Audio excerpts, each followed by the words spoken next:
تعذبتنا خمي لهم لو ما عند خافلي بزبالة الجواب مالتي نايزن حزنين دلنا كابسوني كسب عربي زلوا نايك حمامات بيت معلتن زلوا مجلسي كونا يوم لو ما عند خا نبغاشي مدبرهانينا حزنا لكم بزينا دلا سنة يمكتدار كريا لايسون حزب እግዚአብሔር ኣብ ኩሉ ኩነታት ኮይንኩም ትሰምዑናን ትሪኡናን ዘለኹም ከመይ ኣለኹም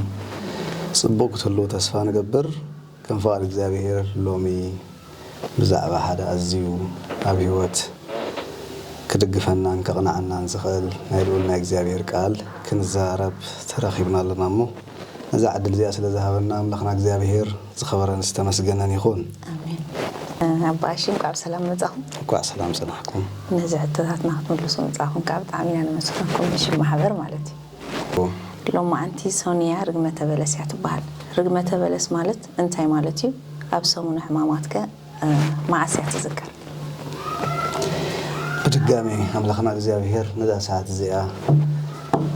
أبعد منا وسخ سلذها ونخبر مسجانا نعوي خنو أبي هوتنا فرزلو نابراخ النبر. نا እግዚአብሔር ዓላማ እዩ እግዚአብሔር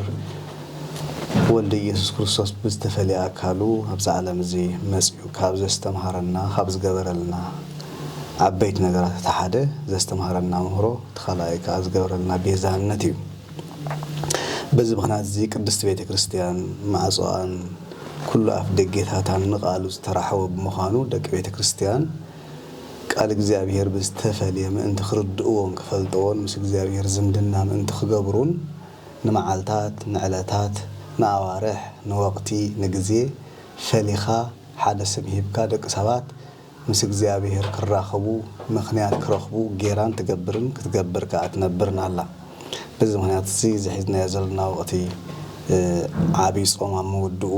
እግዚአብሔር ረድዩና ከዓ እታ ዝተቀደሰት ዓባይ ሰሙን ሰሙን ህማማት ኣሚድ በዚ ምኽንያት እዚ ልማድ ቤተ ክርስቲያን እዩ ወቅቲ ንግዜ ንመዓልታት ፈሊኻ ብዛዕባ ሓደ ነገር ደቂ ቤተ ክርስቲያን ተኩሩ ክገብሩ ምግባር በዚ ምኽንያት እዚ 40 ጾም ኣብ ምውድኡ ዝተቀደሰት ሰሙን ህማማት ቤተ ክርስቲያንና ብልዑል ክብሪ ካብ ተቀበሎም ብብርቱዕ ዝኾነ መንፈሳዊ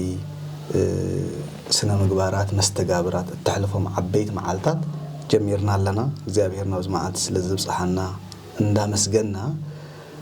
ነነተን መዓልታት ድማ ኣነጽርና መታን ክንፈልጠን ንሰውነይ ርግመተ ዕጸበለስ ምባልያ ሰይማታ ዘላ ርግመተ ዕጸበለስ ኣብ ታሪኽ መጽሓፍ ቅዱስ ብፍላይ ኣብ ማርቆስ ወንጌል ምዕራፍ 11 ካብ ቁጽሪ 12 ክሳብ 14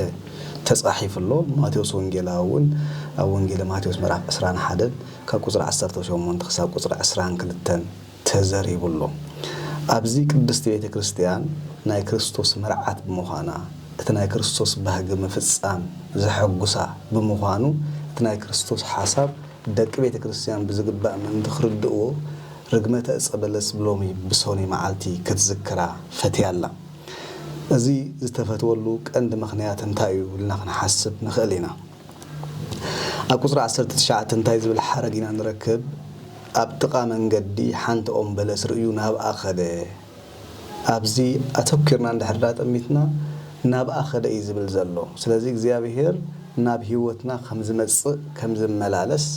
ካብ ህይወትና ድማ ሓደ ነገር ከም ዝደሊ ቤተ ክርስቲያን ከተረዳእናን ክትምህረና እንደልያላ ስለዚ ቤተ ክርስቲያን እታ በለስ ከም ዝተረግመት ምእንቲ ክትነግረና ጥራይ ኣይኮነን እታ በለስ ተረግመትሉ ምኽንያት ካብቲ ነታ በለስ ዝበጽሓ ብጽሒት ድማ ከይበጽሓና ከመይ ጌርና ካብቲ ናይታ በለስ ብጽሒት ክንድሕን ከም ንኽእል ምእንቲ ክንፈልጥ ነዛ መዓልቲ እዚኣ ርግመተ ዕጸበለስ ኢላ ዘኪራታ ኣላ ኣብ ሰሙነ ህማማት ብፍላይ ኣብ ግብረ ህማማት ከዓ ዝበዝሑ መጻሕፍቲ መድሓኒትና ኢየሱስ ክርስቶስ ኣብ ጥቓ መንገዲ ናብ ዝነበረ ዕጸበለስ ኣልጊሱ ከም ዝኸደ እሞ ኣብኣ ድማ ዝኾነ ፍረ ከም ዘይረኸበ ብዘይካ ቆጽሊ ርሒቕካ ክትሪኣ ከለኻ ቆጻል ተባሃጊት ግን ንዓኣኻ ዝኸውን ዝብላዕ ፍረ ዘይተፍሪ ገረብ ኮይና ነበረት ይብለና ስለዚ በዚ ምኽንያት እዚ ሎማዓንቲ ብፍላይ ሶኒ ኣብ ሰሙነ ህማማት ርግመተ ዕጸበለስ ኢላ ቅድስት ቤተ ክርስቲያን ተስተምህረና ማለት እዩ كده قال هو تسمعنا ካልእቲ ሕቶና ክንከይድና ጎይታናን መድሓኒናን ኢየሱስ ክርስቶስ ነታኦም ዕፀ በለስ ክረግማን ከሎ ስለምንታይ ጠምየ ኢሉ أتقدم يا بزيخ مسألة مدحنا يسوع كريستوس استفلي أكلو سب خون كادينا خب قدس رنجل مريم كولد مسفر تقدسات مساحة تزنقرنا ناي ملكوت بحر خيط فيه ناي سب بحر خيط فيه سبنا تام ملكوت كيت واحدة كي موته خيط أفه خيط لوته ملكوت دم عب سبنت كي أفه خيط واحدة ملكوت سجان بحنسب بتواهدو بتكريستيانهم قدست بتكريستيان تواهدو بتكريستيان يتبعل معناته ولد واحد لا تأمن ناي تواهدو مستير التختل بمخاناي سلزا مستير تواهدو سجالو سجا خاب بحريو متمايز اللو مسمع زلو تميت انتهي مالتي تميت زت أميسب حدا نجار يدل تميت خو عقصلو زخال تقدماي قدست بتكريستيان كتمهرنا دليا زلان تاي اجزي أبيهر حدا نجار كابدكو يدلي تعزز لبي دل كابدكو كابدك سبات زدليو نجار اجزي أبيهر منفسه فري يدليو نابنت بفلا يا قلات يا قدس باولوس انتي صحيفنا له مراف حموشته قصري اسران كلتن فر منفس جن إيلو قصيلو فقري حاجوس سلام تعجستي لقسي هياونت أمون مخان لوهات الأسخام قتايو إذا خمس مسألة زصارو حقي البون مبال تصحيف نركبينا كابزين تاينا نمهار زت أمي فر نجار يدلي زبلع دلي مدحنا يسوع كريستوس أصابلس أميو كم من قدينا بألقسي بلنا أصابلس تبهي لازلا تقدمي تخرج أزلنا منيا أصابلس تبهي لازلا بيت إسرائيل يا بيت إسرائيل كم تأصابلس رح أقولك خطري أقول لها قصلي زنبرة هيوت زنبرة فرزل لوا تمثل زنبرة دك إسرائيل بابوتاتنا نبيات حقي ناي نبيات لا تمرحو هلاوي أملاخ هلاوي حقين يزخون أملاخ هلاوي جزي أبيهر ناي مفلات عدل زنبرو زفلتو زنبرو جن نتحقين يزخون هيوت يسوع كريستوس دما كقبلوا فقادنياتات زي يكونوا ناتهم مسالية بزي مخنيات زي أسأبلس مسرائينا بالقسي ونقلاو قدس يوحنس ومنتا يزبل أملاخ نابتهم ناتو مسايزب لنا أتهم ناتو جن أي تقبلوا نابتا أسأبلس كده انت هو قال أبتا أسأبلس حنت فرقو أي رخبن يزبلن سلازي دك بيت كريستيان كابزي مجمر على علنا يزلنا قداي كنم مهارو زلنا انتايو انتهلنا እግዚአብሔር ዕለት ናብህወትና ይመላለስን ይመጽን እዚህ መጽሐፍቲ እግዚአብሔር በሐደም በኻልን ይዛረብ ሰብ ግን ያስተውዕሎን ዝባል እግዚአብሔር በቃሉ አቢሉ በብጾትና መምህራን በቅድስት ቤተ ክርስቲያን መጽሐፍት አቢሉ محروتون قالون كنذكر مسؤول حبرت كنجبر كابزلنا منفساون علماون صار كندحن እግዚአብሔር ይደልይ በህይወትና ድማ بزي ፍረ بزي علامه كنبر እግዚአብሔር አይደለኒ ከመይ ዝኾነ ሓረስታይ ኣብትንሱ ዝሓርሶ ዘሎ ቦታ ፍረ ዘይፈሪ ገረብ እንተሎ ነት ገረብ ካብ ህይወት አጉዲሉ خالق ፈር ዝኽእል ነገር ይዝገብረሉ እንበር نتفرز زي بقوله خقصلو خمسة يخل إذا مثال زي دما فرز يفريو سبات بفرز يمرالو سو سبات كسب استوسن እግዚአብሔር بعد ما كسب زلو كسب بيوم نسحة نمنفساو فرز خول عدمن عدل اندا يهبنا أمبر بزي فر مسن نبر مس እግዚአብሔር حبرت كم زي بلنا هنا نرى ስለዚህ እግዚአብሔር ናብታል بلس كيدو خبهالن كله فلات بزخونه ባህሪኡ ሁሉ ስለዚህ ፈለጥ ከይ ከደን ከሎ እታ በለስ فرزي بالله مخانا كفلت يخلي انت هنا جن نبتابلس هالجيش زخدلو كند مخنيات نتابلس أو أنتي مهلا ونمفلات زي كنا أبيه وثنا جزء أبيهر فردليو خمس مس نبيتنا منفس أو فردليو خمس ملالس كلب منان كرد الناس لزدلهي سلزي مرحينا يسوع كريستوس ناتنا صبق جبريت أميو نهنا منفس أو فرد نهنا لقسي نهنا فقري نهنا كونوا عت حساسبا نهنا صبق مسواتي እግዚአብሔር አምላኽና ይጠምዩ ልክ ቋንቋ ገደብ ስለዘለዎ ጥሜት ንብላዕ ክውክል ይኽእል ይኸውን እግዚአብሔር ኩሉ አቢዱ ዝተታሕዘ አምላኽ ቅዱስ ዳዊት እንታይ ዝብል انت عاد مسوات تقربوا لي تخلوا تنسخهم تقربوا لي جنا انا بعلي فتاري انت دليو خاب بعلي كوس دي خليه بلنا ስለዚህ ጠመየዝ ተባሃለሉ ካብ ህይወት ደቅ ሰባት መንፈሳዊ ፍረዝ ደለ አምላኽ እዩ ስለዚህ ና ቤትና ሁሉ ጊዜ ከመላለስን ከሎ ኣብ ቤትና መንፈሳዊ ፍረ ክህሉ ይደሊ እሞ መንፈሳዊ ዝኾነ ፍረ ክህልወና ክንጋደል ቤተክርስቲያን ተመክርን ትምዕድን አላ ማለት እዩ በዚ ምክንያት እዚ ጠመየ ተባሃለሉ ቀዳማይ ብስጋ ተገሊጽ እዩ ጠመየሞ ንሆብ ምስለና ታኦም በለስ ከደ ታኦም በለስ ግን ፍረ ዘይብላ ጽናሐቶ ዝብል ሐሳብ ንረክብና ምዚት ተታሒዙ ቅዱስ ዳዊት ኣብ መዝሙር 1 እንታይ ዝብል እቲ ምስ መላገጽ ተሕብረት ዘይብሉ ኣብ መንበር መላገጽ ተዘይቅመጥ ንእግዚአብሔር ግና ዝፈርህ ከም አገንገም ወሐዝማይ ዝተተኽለት ገረብ እዩ ኢሉ ግን ከም አገንገም ወሐዝማይ ዝተተኽለት ገረብ እዩ ጥራይ ኢሉ ስቃይ በለም ከምቲ አገንገም ወሐዚ ማይ ዝተተኽለት ገረብ እሞ ፍሪኣ በብግዚኡ እትህብ ከማ ኢሉ ፍረውን ምሱ አገዳሲ ስለዚ እግዚአብሔር ጥራይና ቤተክርስቲያን መምጻና ዝደላ አምላኽ አይኮነን ታይዳ መንፈሳዊ ፍረ ኸባና ይደሊ ጥራይ መጽሐፍ ቅዱስ መንባብና ዝደላ አይኮነን ታይዳ መንፈሳዊ ፍረ ይደሊ መንፈሳዊ ፍረ ቅዱስ ጳውሎስ ንገላትያ ሰባት ኣብ ጻሐፈሎምን ገሊጹልናሉ ነዞም ነገራት ዚያቶም ክንንቀሳቀሰሎም በተም መንገድን ንሳቶም ክንመላለስ ንቤተክርስቲያን ክንሕግዛ ይግባአና እዩ ነዚ ቅዱስ ዮሐንስ አፈወርቅ እንታይ ዝብል ንቤተክርስቲያን ክትሕግዛ ፈቃደኛ ምስተኸውን ርእስ ኻለውጥ ኢሉ ቤተክርስቲያን ቅድም ንብረትና ቅድም ገንዘብና ቅድም ካልእ ነገራትና ሁሉ ናይ ርእስና ለውጥ ትደል ናይ ገዛ ርእስና ድሕነት ትደልን ትብህግን ያ በዚ ምክንያት እዚ ጠመየ ተባህለሉ ትን ሁሉ ዝምግብ አምላኽ ቅዳሴናው እንታይ ዝብል ወ እግዚኦ ንሁሉ መጋቢ ኢኻ ይዝብል ንስኻሲ ንሁሉ ተመግብ አምላኽ ኢኻ ስለዚህ ንሁሉ ዝምግብ አምላኽ ጠመየ ተባህለሉ ንምድሓና ክምህረና ስለዝደለየ ማለት እዩ ቃል ህይወት ይስማዕና ባሺ ሳልሰይት ሕቶኻ እታ ቆጽሊ ጥራይ ዝነበራ ፍረግን ዘይነበራ ፍራኦም ንመን ወይ ከዓ ንመን ትመስል ንምንታይ ትመስል ነይራ እጸበለስ ኣብ ብዙሕ ናይ መጽሐፍ ቅዱስ ክፍልታት ንእስራኤል ወኪላ ተገሊጻ ዘላያ ክንታ ቀዲመ ዝበልኩ እጸበለስ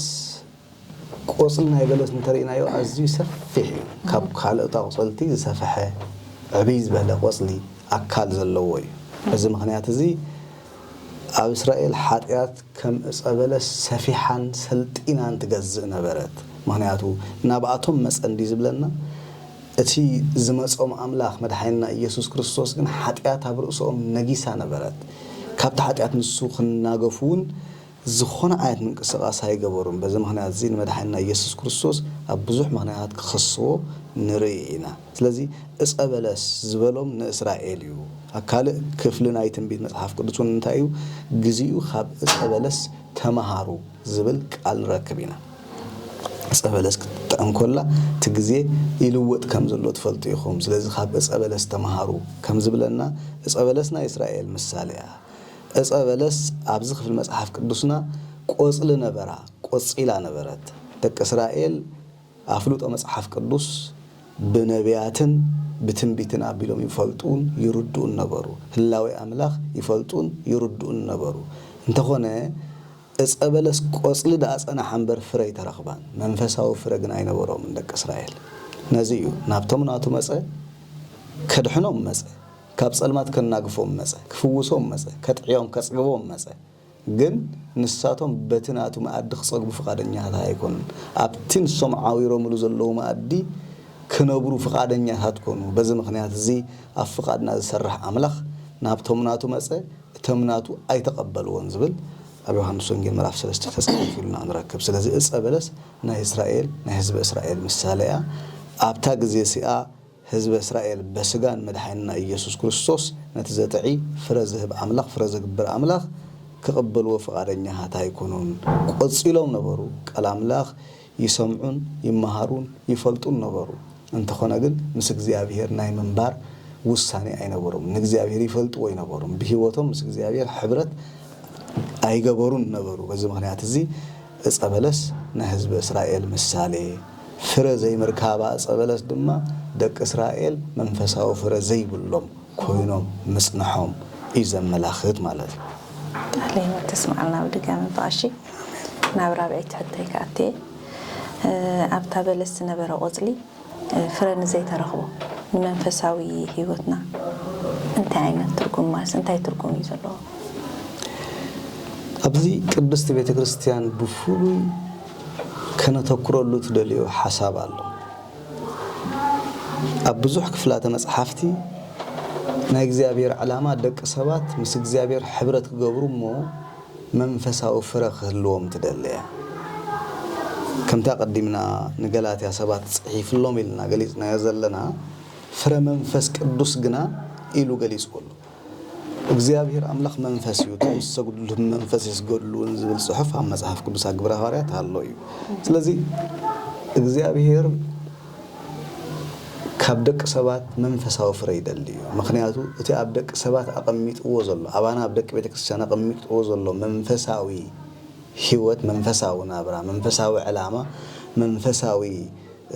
ዘርኢ ግድም ፍረ ክፈርኽ ኣለዎ መፍለዩ ድማ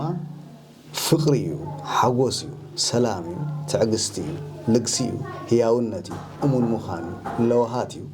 ርእስኻ መግታ እዩ إذن نزز مثل القدس باولوس كعصبه إلى لين إذن نزز مثل النجار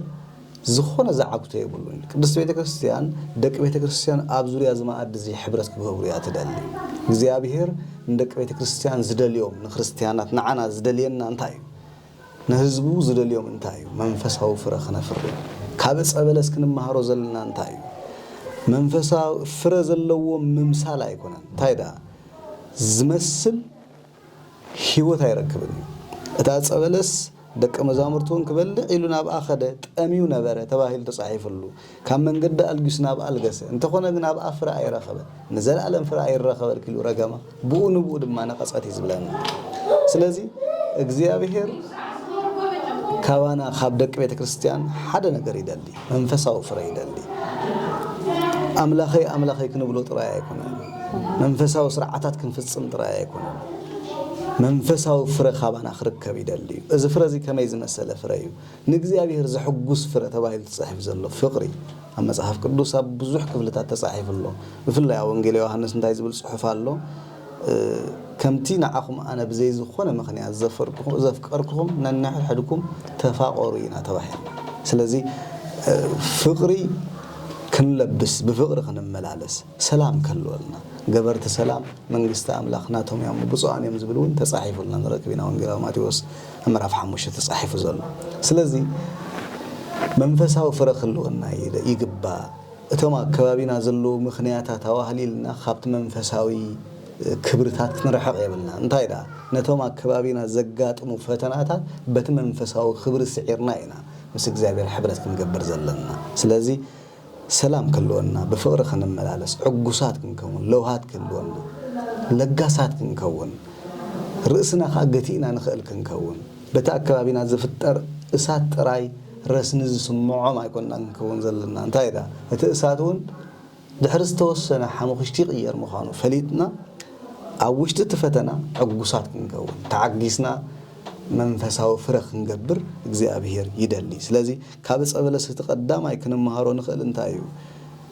ፍረ ዘለዋ ትመስል እምበር ፍረ ዘይብላ ጸናሐት ስለዚ እግዚአብሔር ነናብ ነፍስ ወከፍ ቤት ሎሚ መላለስን ይመጽናል እንታይ ደልዩ ዝመጽእ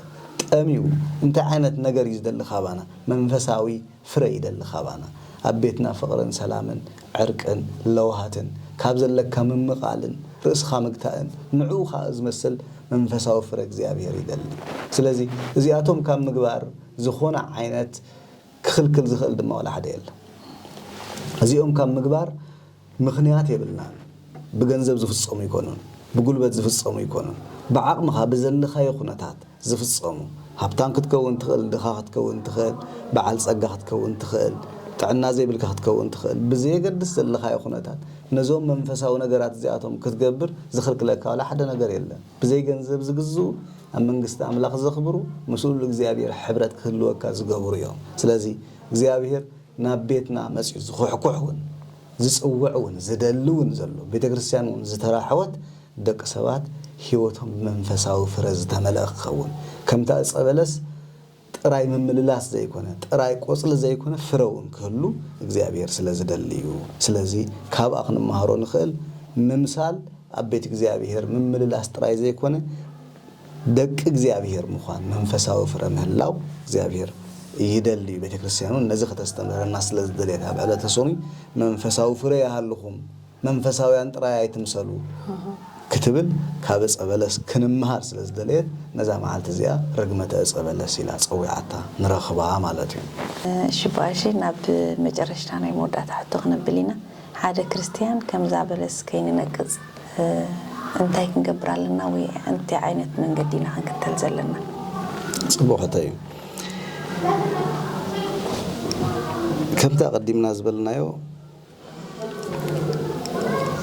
ቤተክርስቲያን ካባና በመጀመሪያ ትደልዩ እንታይ እዩ ምፍላጥ አገዳሲ እዩ ቤተክርስቲያን ናይ ክርስቶስ መርዓትያ ናይ ክርስቶስ ሐሳብ ምፍጻም ካና አደስታን ዕልልታን ቤተክርስቲያን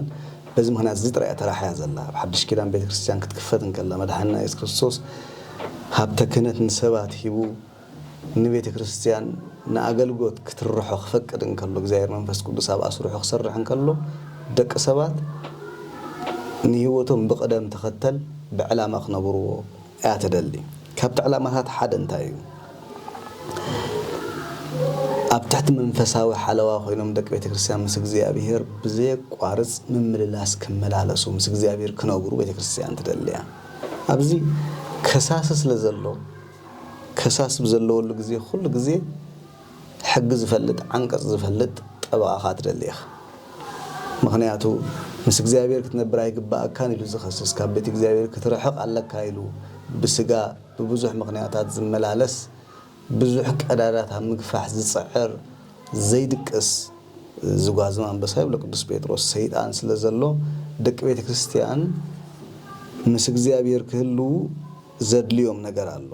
ቅዱስ ጳውሎስ እንታይ ዝብል አምላኽ ንዓለም ምስ ርእሱ ምስ ዓረቃ ኢየሱስ ክርስቶስ ንዓለም በቤዛነቱ በመስቀሉ ምስ ርእሱ ምስ ዓረቃ እተናይ ዕርቅ ተግባር ኣብ መስቀል ምስ ፈጸሞ ምስ ርእሱ ምስ ዓረቃ እተናይ ዕርቅ መዚ ንዓና ሃበና ክብል ቅዱስ ጳውሎስ ጽሒፍሎ በዚ ምክንያት ዝዩ ክህነት ኣብ መንጎ ሰብን እግዚአብሔርን ኮይኑ ናይ ኣማላድነት ስራሕ ዝሰርሕ ናይ ጸሎት ናይ ተማህጽኖ ስራሕ ዝሰርሕ ግብሪ ኮይኑ ተሰይሙ ንረኽቦ እዚ እንታይ ማለት እዩ ቅድስት ቤተክርስቲያን ናይ መጓሰአ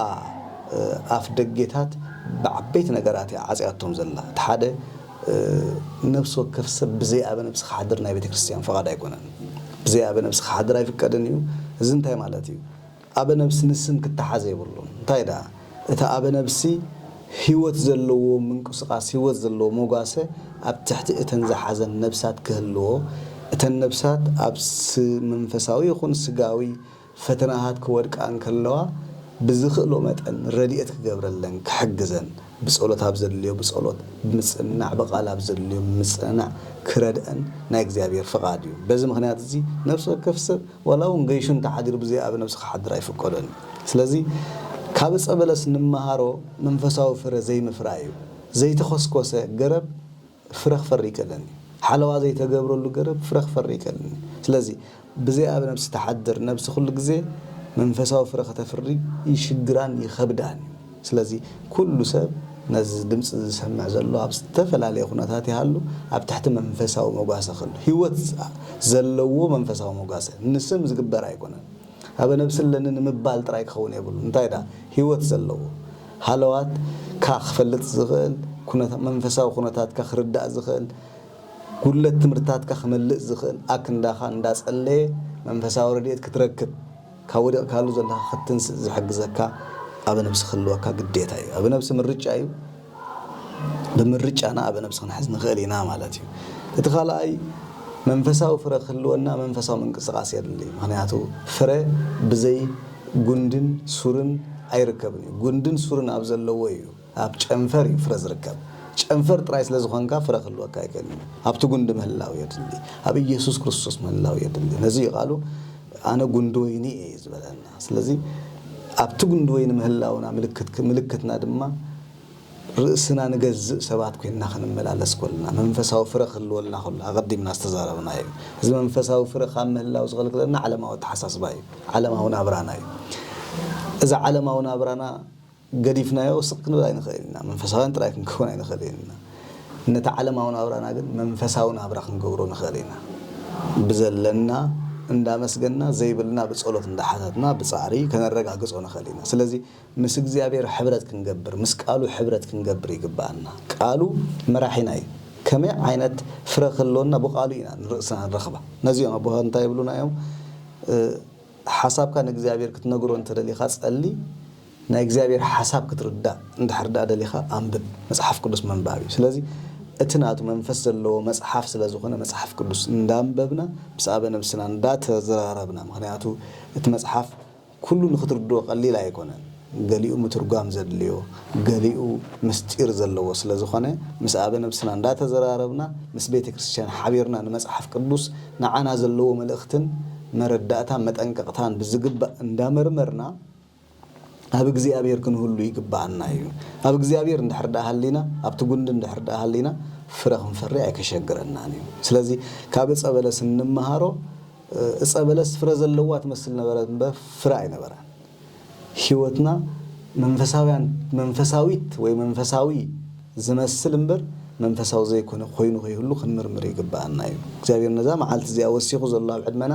ብንስሐ ክንመለሶ ክንጣዓስ ክንቀርቦ ስለዝደልዩ ስለዚህ ኣብ ጸበለስ ሓለ ነገር ንሪ ግርማ ለይቲ በመዓልት ተገፊፉ ከም ዝጠፍእ ህይወት ናይ ጸበለስ ብቅጽበት ይጠፍዩ ያቱ ሐዋርያቱን አዚም ተደንቆም ደቀ መዛሙርት ተደንቆም ቡኑ ያሐሪራ ከመይሎ ብስመ እንድሕርዳ አሜንኩም በፍላይ ኣብዚ ማቴዎስ ወንጌል ኣብ ምዕራፍ 21 ጀሚሩ ዘሎ ጽሒፉልና ዘሎ እንታይ ዝብል በተስተገብረ ተአምር ተደንቆም